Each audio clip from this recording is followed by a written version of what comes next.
Iya, Bu. Sebelum kita masuk pada pelajaran kita, alangkah baiknya kita berdoa terlebih dahulu agar pelajaran kita hari ini berjalan dengan lancar. Berdoa, Bismillahirrahmanirrahim.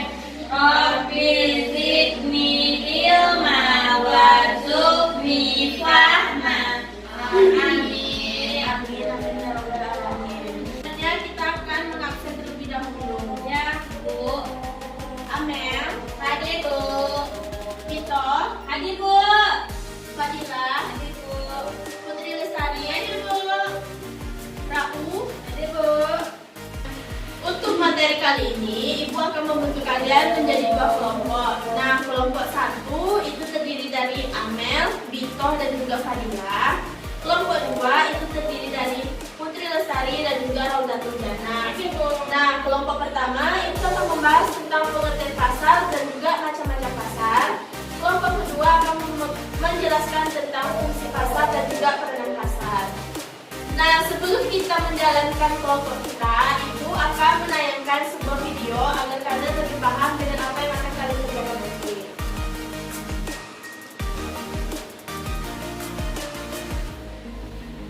Semuanya, Assalamualaikum warahmatullahi wabarakatuh.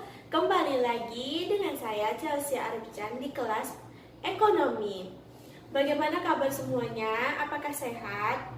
Jika sehat, alhamdulillahirabbil alamin. Semoga kita semua selalu senantiasa diberikan kesehatan oleh Allah Subhanahu wa taala. Amin. Baik, pada pertemuan hari ini kita akan membahas tentang pengertian pasar. Apakah anak-anak sudah tahu tentang pengertian pasar? Jika belum, Ibu akan menjelaskan pengertian pasar secara sederhana. Pengertian pasar adalah suatu tempat bertemunya antara penjual dan pembeli untuk melakukan sebuah transaksi jual beli barang dan juga jasa. Sebelum kita melanjut pada penjelasan berikutnya, Ibu akan bertanya kepada kalian semua, kalian lebih suka berbelanja di mana nih? Berbelanja pada pasar tradisional atau berbelanja pada pasar modern?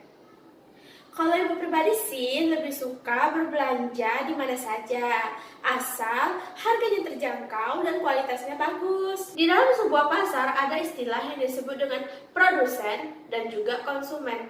Nah, kita ibaratkan di sini produsen sebagai penjual dan konsumen sebagai pembeli.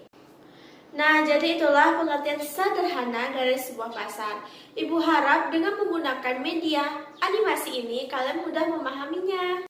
Sedikit tambahan, seiring berjalannya waktu dan semakin berkembangnya zaman serta teknologi, antara penjual dan pembeli bisa saling tidak bertemu saat melakukan sebuah transaksi. Di mana sebuah transaksi bisa dilakukan melalui aplikasi pada smartphone.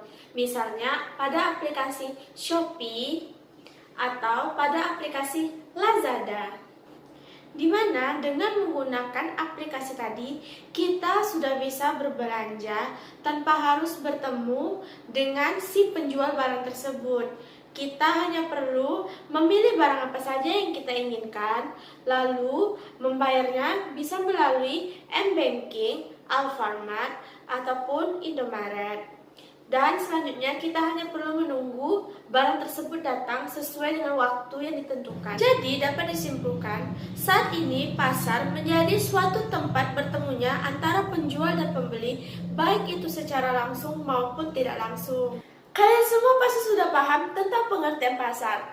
Nah, supaya murid-murid Ibu semakin cerdas dan semakin pintar, Ibu akan memberitahukan syarat terjadinya pasar.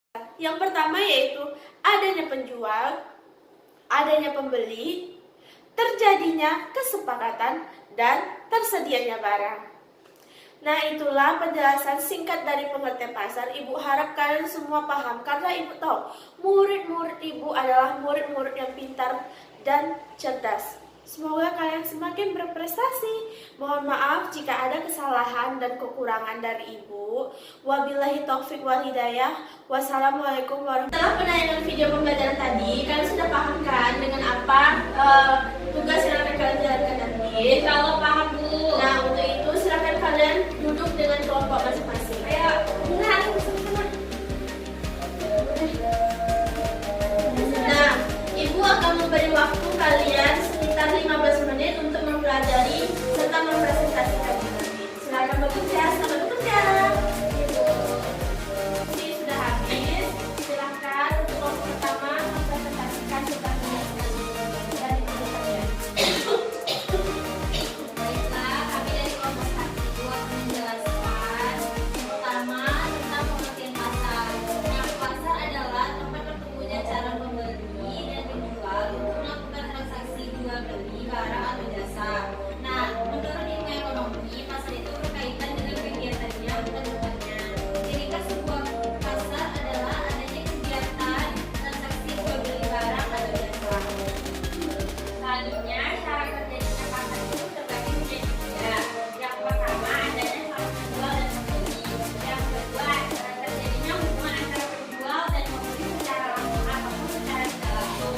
Ketiga, adanya barang dan jasa yang akan diperjualbelikan, Bu.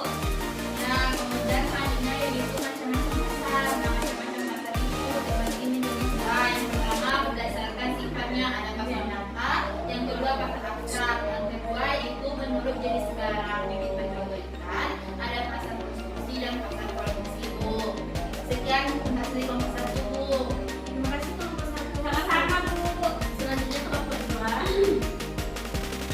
Bila kami dari kelompok 2, di sini kami akan menjelaskan tentang fungsi pasar. Yang pertama, fungsi distribusi. Jadi maksudnya itu mempermudah proses distribusinya, Bu, dari produsen ke konsumen.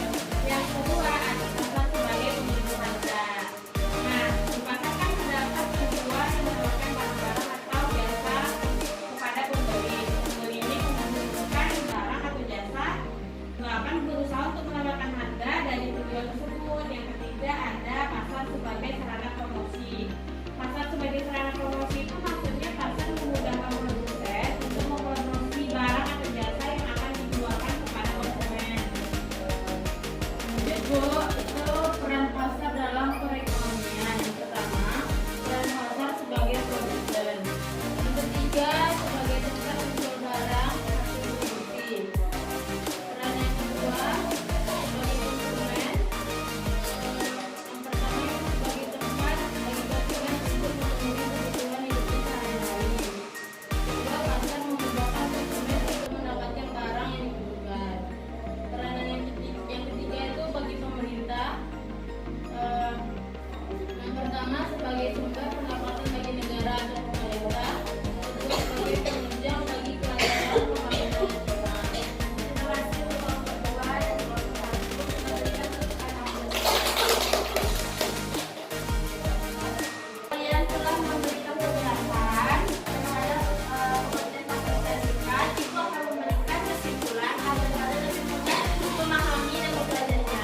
Pasar merupakan tempat bertemunya calon pembeli dan penjual untuk melakukan transaksi jual dan beli barang atau jasa. Nah, pasar juga memiliki fungsi distribusi, fungsi pembentukan harga, dan fungsi sebagai sarana promosi.